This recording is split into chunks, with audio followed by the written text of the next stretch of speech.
Hello दोस्तों, स्वागत है आपका एक और वीडियो में। आज की इस वीडियो में हम ये 3 टॉपिक क्लियर करने वाले हैं। मुद्रा के कार्य क्या हैं, वस्तु विनिमय प्रणाली किसे कहते हैं और इसकी क्या सीमाएं हैं, और मुद्रा के रूप। इन 3 टॉपिक को आज हम क्लियर करने वाले हैं। आइए स्टार्ट करते हैं। तो पहला टॉपिक है मुद्रा के कार्य। ठीक है, इससे ये हमारा इस वीडियो का पार्ट 2 है। इसका पार्ट 1 पहले ही प्रोवाइड किया जा चुका है, तो आप उसको देख सकते हैं। ठीक है, तो मुद्रा के कार्य क्या है। तो मुद्रा के कार्य क्या है। मुद्रा का पहला कार्य है कि मुद्रा जो है वो मूल्य संचय के रूप में कार्य करती है।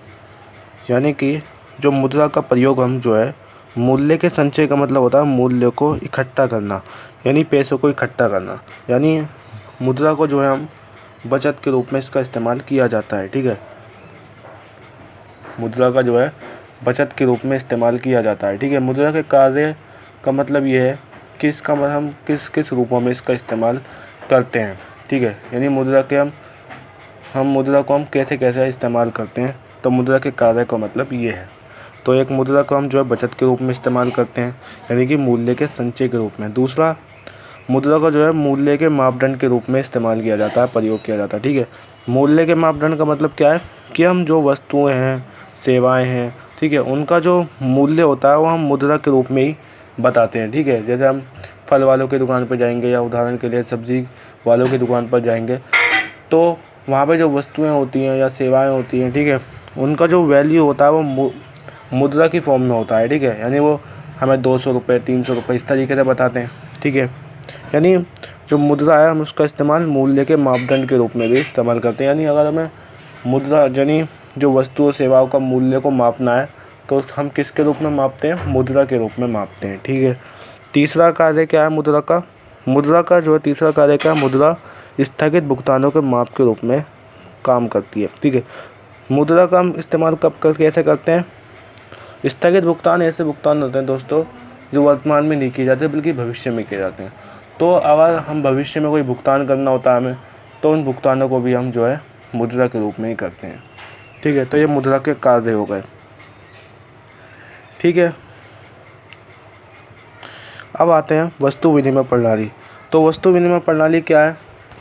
तो इसके जैसे नाम से ही पता लग रहा है, वस्तु विनिमय यानी जिसमें वस्तु का लेन देन होता हो। तो वस्तु विनिमय प्रणाली दोस्तों ऐसी प्रणाली होती है जिसमें वस्तुओं के बदले वस्तुओं को खरीदा और बेचा जाता है। यानी जहाँ पर मुद्रा नहीं होती, मुद्रा का कोई रोल वहाँ पे, मुद्रा की कोई भूमिका वहाँ पर नहीं होती। ठीक है, वहाँ पर केवल वस्तु के बदले वस्तु को लिया जाता है। ठीक है, यानी अगर किसी व्यक्ति को वस्तु की ज़रूरत है तो वो जो है वस्तु के बदले ही उस वस्तु को प्राप्त कर पाता है। ठीक है, और जिस अर्थव्यवस्था में वस्तु विनिमय प्रणाली होती है दोस्तों, एक बात ये आपको बता दूं, वस्तु विनिमय प्रणाली आज नाम मात्र के बराबर है। ठीक है, जैसे कुछ ही इलाकों में ये जो है, कुछ ही क्षेत्रों में ये वस्तु विनिमय प्रणाली है। ठीक है, तो ये पहले हुआ करती थी, अब तो मुद्रा आ गई। ठीक है, मुद्रा का प्रचलन है अब। तो पहले थी ये वस्तु विनिमय प्रणाली। तो ऐसी अर्थव्यवस्था जिसमें वस्तु विनिमय प्रणाली अपनाई गई हो, ऐसी अर्थव्यवस्था को हम वस्तु अर्थव्यवस्था कहते हैं। फॉर एग्जांपल मान लीजिए भारत देश अगर वस्तु विनिमय प्रणाली को अपनाए, मुद्रा को ना अपनाए, तो ऐसी अर्थव्यवस्था को हम क्या कहेंगे, वस्तु अर्थव्यवस्था। ठीक है, वस्तु विनिमय प्रणाली की कुछ कमियां हैं। ठीक है, इसी कमी को देखते हुए हमने मुद्रा का आविष्कार किया। ठीक है, सवाल लोगों के मन में ये पैदा होता है कि हमने मुद्रा को क्यों अपनाया। तो मुद्रा को हमने इसलिए अपनाया क्योंकि वस्तु विनिमय प्रणाली जो थी उसमें बहुत सारी कमियां थी, इसलिए हमने मुद्रा को अपनाया। तो वस्तु विनिमय प्रणाली की यहाँ पर 4 मुख्य कमियाँ लिख रखी हैं। पहला क्या है, आवश्यकताओं का दोहरा संयोग। आवश्यकताओं का दोहरा संयोग का मतलब क्या है। आवश्यकताओं का दोहरा संयोग का मतलब ये है कि एक ही समय पर 2 व्यक्तियों को जिस चीज़ की ज़रूरत होती है वो उन्हें मिल जाती है। जैसे एक एग्जांपल के थ्रू समझिए। देखिए, मान लीजिए एक व्यक्ति है, उसे कपड़ों की ज़रूरत है। ठीक है, अब उसके पास देने के लिए जूते हैं, क्योंकि मुद्रा तो है नहीं। ठीक है, तो उसके पास उसे कपड़ों की ज़रूरत है, वो कपड़े चाहता है कि कपड़े मिल जाए कहीं से, और बदले में देने के लिए उसके पास जूते हैं। तो उसे एक ऐसे व्यक्ति को ढूंढना पड़ेगा जिसके पास कपड़े मौजूद हों और साथ ही साथ वो इसके जूते भी लेना चाहता हो। तो ये कितना कठिन काम था, ठीक है। तो वस्तु विनिमय प्रणाली बहुत ही कठिन प्रणाली थी, इसलिए जो है मुद्रा को अपनाया। मुद्रा ने क्या करा कि खरीद और बिक्री को अलग अलग कर दिया, ठीक है। अब अगर किसी को कपड़ों की ज़रूरत होती है तो उसे बदले में उसे अपने जूते नहीं बेचने होते, बल्कि वो क्या करता है, उन जूतों को मुद्रा के लिए बेच देता है, ठीक है। फिर उन मुद्रा से जो भी प्राप्त होता है, जो मुद्रा प्राप्त होती है, उस मुद्रा से वो कपड़े खरीद लेता है। दूसरी कमी थी वस्तु विनिमय प्रणाली की कि मूल्य की एक सामान्य इकाई का अभाव था, ठीक है। आज हम देखें, अगर हम कहें कि हमारी कार का मूल्य क्या है, कार का प्राइस क्या है, तो हम बता देंगे 5 लाख 10 लाख, ठीक है। हमारे घर का प्राइस क्या है हम बता देंगे। यानी उसके हम जो एक इकाई में एक सामान्य इकाई हमारे पास क्या है, मुद्रा, यानी मुद्रा के रूप में हर चीज़ को हम मापते हैं। लेकिन वस्तु विनिमय प्रणाली में ऐसी कोई इकाई नहीं थी, ठीक है। अगर उसमें हम जो है कहते हैं कि हमारा कार का मूल्य क्या है, तो हम किस में अपने कार का मूल्य व्यक्त कर पाते, वस्तुओं के रूप में, ठीक है। अगर हमें अपनी कार को बेचना होता तो उसके बदले हमें क्या मिलती, वस्तुएं मिलती, ठीक है, पैसे नहीं मिलते। तो कहने का मतलब क्या है कि वहाँ पे जब वस्तु विनिमय प्रणाली तो उसमें एक सामान्य इकाई का अभाव था, उसमें एक इकाई नहीं थी, सामान्य इकाई नहीं थी, ठीक है, जिससे हम सारी चीज़ें खरीद सकें और बेच सकें, ठीक है। उसमें बस वस्तु होता था बस, ठीक है। तीसरा क्या है, भविष्य में किए जाने वाले भुगतानों की कठिनाई। तो ये इसकी तीसरी कमी है, ठीक है। वस्तु विनिमय प्रणाली में क्या होता था कि वस्तु के रूप में ही भुगतान होता था, ठीक है। और ये जो वस्तु विनिमय प्रणाली के ये जो भुगतान होते थे, वस्तुओं के रूप में जो भुगतान होते थे, ये बहुत कठिन होते थे, ठीक है। लेकिन जैसी मुद्रा आई तो मुद्रा ने जो है भविष्य के भुगतानों को आसान कर दिया, ठीक है। मुद्रा के रूप में किए जाते हैं, ठीक है, मुद्रा को।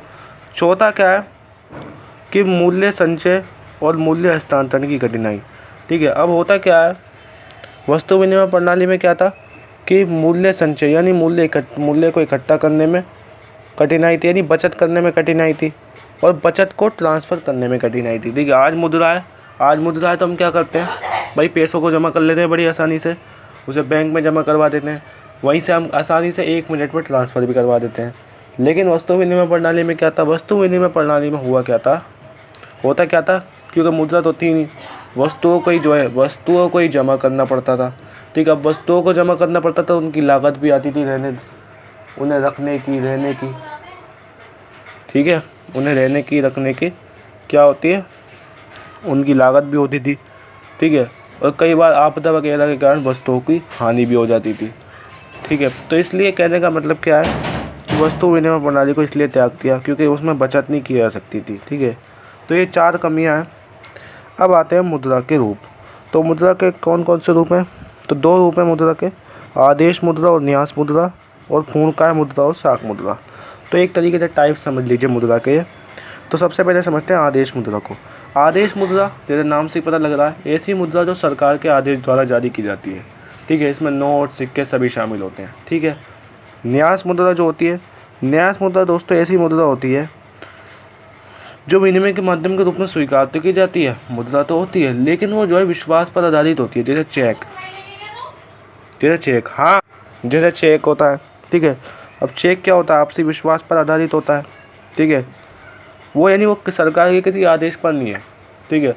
अगर कोई किसी को चेक दे रहा है तो उसे स्वीकार भी कर सकता है और उसे नकार भी सकता है, ठीक है। वो ये कह सकता है कि भाई आप मुझे चेक मत दो, बल्कि जो है जैसे 12,000 का चेक है तो वो कहेगा भाई मुझे आप 12,000 का चेक मत दो, मुझे 12,000 कैश दे दो, तो वो कह सकता है ऐसा। लेकिन आदेश मुद्रा में क्या, आदेश मुद्रा में जो पैसे हैं उसको उसे मानना ही पड़ेगा, ठीक है, उसको वो मना नहीं कर सकता। पूर्णकाय मुद्रा क्या होती है, पूर्ण का मतलब पूरा होता है, ठीक है। तो पूर्णकाय मुद्रा में क्या होता है, ये वैसी मुद्रा होती है जो सिक्कों के रूप में होती है, ठीक है। तो पूर्णकाय मुद्रा ये सिक्कों के रूप में होती है, और जब ये मुद्रा जारी की जाती है ना, तो इनका वस्तु मूल्य इनके मौद्रिक मूल्य के बराबर होता है। अब वस्तु मूल्य किसे कहते हैं और मौद्रिक मूल्य किसे कहते हैं, तो वस्तु मूल्य का मतलब समझो, वस्तु मूल्य का मतलब क्या है। वस्तु मूल्य क्या है, जैसे एक सिक्का होता है, उस सिक्के में जितना उसमें लोहा लगा है, ठीक है, जितना उसमें लोहा लगा है, ठीक है, स्टील लगे, जो लोहा लगा है ना, जितने की उसकी प्राइस है, जितना लोहा उस सिक्के के अंदर लगा है, ठीक है, उसकी जितनी प्राइस है, यानी उसकी मान लीजिए 1 रुपये है, ठीक है, और उसका मौद्रिक मूल्य क्या है 1 रुपये, उसका मौद्रिक मूल्य क्या है 1 रुपये। तो ऐसी मुद्रा को हम क्या कहेंगे, पूर्णकाय मुद्रा, यानी जिसकी वस्तु मूल्य और मौद्रिक मूल्य बराबर हो, ठीक है। मौद्रिक मूल्य का मतलब जो 1 रुपये हमारा सिक्का होता है, सिक्के पे क्या लिखा होता है 1 रुपये, तो जो वो 1 रुपये है ना वही मौद्रिक मूल्य है। लेकिन जो उसकी जो सिक्का है, सिक्के की जो वस्तु है जिससे सिक्का बना है, ठीक है, उस धातु की कीमत को हम क्या कहेंगे, वस्तु मूल्य, ठीक है। तो पूर्णकाय मुद्रा में क्या होता है, वस्तु मूल्य और मौद्रिक मूल्य बराबर होता है।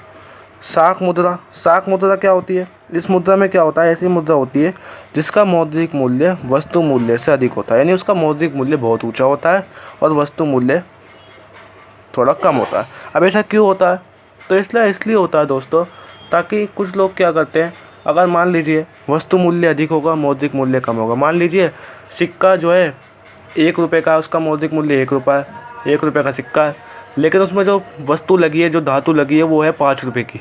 तो अब क्या करेंगे लोग, क्या करेंगे, उसको पिघलाकर सर्राफा बाज़ार में बेच देंगे, ठीक है, काला बाज़ारी कर देंगे। तो इससे बचने के लिए, इस समस्या से निपटने के लिए होता क्या है, शाक मुद्रा को अपनाया जाता है कि उसका जो वस्तु मूल्य वो कम हो और उसका जो मौद्रिक मूल्य हो वो ज़्यादा हो, ठीक है।